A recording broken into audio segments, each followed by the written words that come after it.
Guys, so I hope everybody's doing all right. I'm just gonna go ahead and upload a quick video of some of my thoughts that I've been having as of lately. Um, I've been thinking, right, and I'm gonna entitle this video "This Side." Wait, hold on. This side, not that side, or something to that effect. And the reason why I'm gonna call entitle that this video because I'm thinking about what is so awesome on this worldly side. Okay, so if you're a millionaire, let's just say you've got $20 million, you're always wanting to get more money. Isn't $20 million enough? And not as if you have a 10-bedroom house. I want a 15-bedroom house. I've got a 2018. Let me go ahead and I see a commercial of the 2019. No, I want the 2019. If we are so happy and the world has so much to offer, why do we always want more? Why are so many people tormented? Why are so many people in suicide mode, depression, always running back to their doctors and pills and unhealthy and all of these all of these bad things? Why? What do we see in this world? I see corruption. I see that there's got to be something better than this. Because I know that there is. We have paradise to look forward to. Anything that you think in this world is going to make you happy, whether it be a marriage, $1 million, a new home, a new car, a new Louis Vuitton shoes, whatever it might be, you're always going to want more. If all you strive after is money, cars, clothes, shoes, the things of this world, the pleasures, drinking, alcohol, sex, drugs, whatever it might be, you're always going to crave more and more and more, because guess what? Those things do not satisfy. That's why you're always constantly getting more. And the people that have a bunch of things don't even blink to help people out that don't have.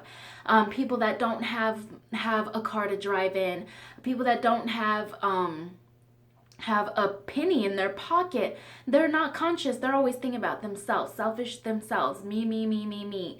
When you have the mind of Christ, you take your focus and your mind off of this world. If you read Colossians chapter 3 verses 1 through 4, you're going to see what I'm talking about. You die to this world. Your thoughts no longer embody this world. You get them off of earthly things and you think of things above, because you died to this world. You died in yourself. You no longer desire the next big thing, the next best thing, or whatever you want to call it. You desire to help the kingdom and to uplift the kingdom. You best believe if somebody blesses me with a $1 million house, I'm not going to keep that $1 million house. I'm going to use that money to help God's people, to uplift his kingdom, to buy gift cards, to buy random acts of kindness, to help people, to help the poor.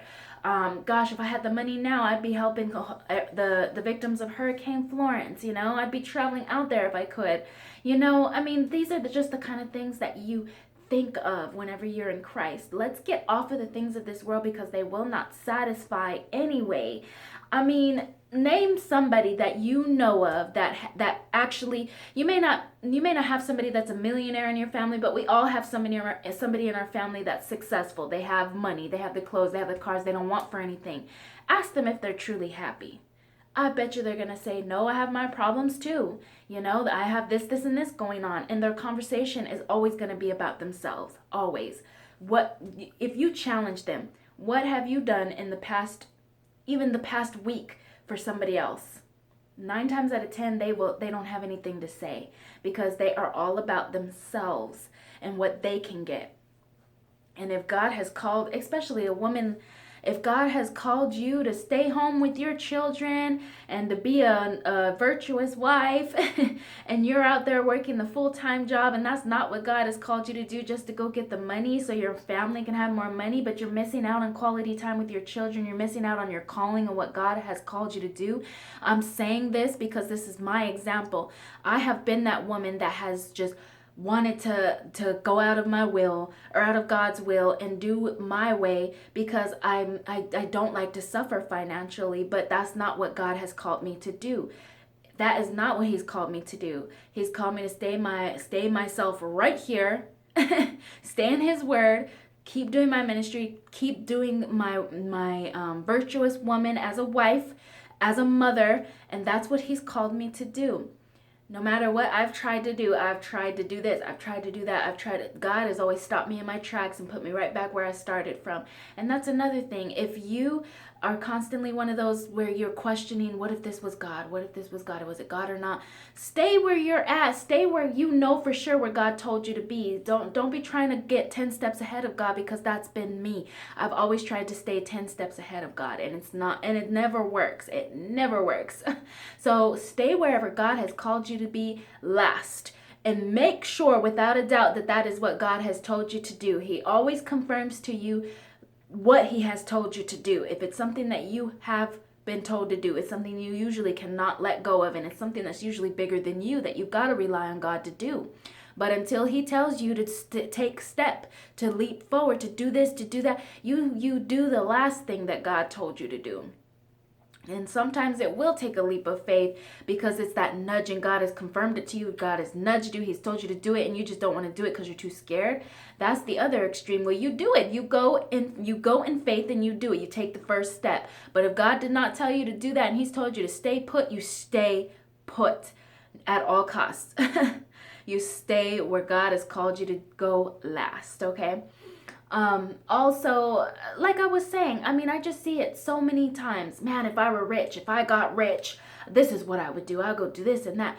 Man, if God were to give me $1 million, I would be like, well, God, I can't believe it. Second of all, I'd be like, God, what do you want me to do with it? Because I'd be like, what would I do with $1 million? I'd go help people. Come on now. Why would I go selfishly go get this and that and this and that and this and that for myself? I wouldn't do that. I know I wouldn't do that, because I did die to myself. Zipporah no longer selfishly keeps anything around for herself, really. I don't have an abundance of anything, because I know that is not about me anymore. It's not about me. My kids don't have an abundance of everything. I don't even have, till this day, my husband and I have lived in this apartment for over a year now. I do not even have a couch set in my living room yet, because God hasn't put it in my path to get me one yet. And until he blesses me with a living room suite, it's going to stay just like that. In other words, we have the bare minimums around here. We all have beds to sleep in. I have a kitchen table for us to sit around. I have pots that are, I don't know how old, but I thank God for what he has blessed me with. We all sit on the floor when we go sit in the living room. But you know what? That's where God has called me to be right now. So that's where I'm going to be. And a lot of people will say, well, Zipporah, Zippy, you as a child of Christ, you really sell yourself short. You do. No, I don't, because I can think of other people that don't even have as much as I have, and I can thank God for what I do have, and I give him praise and glory for everything that I do have. No matter what it is, it's something that I was blessed with, because it could be a lot worse. I could have nothing, I could have nothing, but God has chosen to bless me with something, and I'm going to rejoice in it evermore, whatever he blesses me with, I'm going to rejoice in it evermore, because I could be without nothing. I've been without nothing before, and it's not a fun place to be, but if I have the breath in my lungs, God, I'm living. God, I'm good, And that comes with you dying to yourself. Read Colossians chapter 3, verses 1 through 4. It will explain to you the dying of self. Read chapter 3, period. Colossians chapter 3. Read it. It will bless you. I love you guys. I hope you guys have a good day. Bye.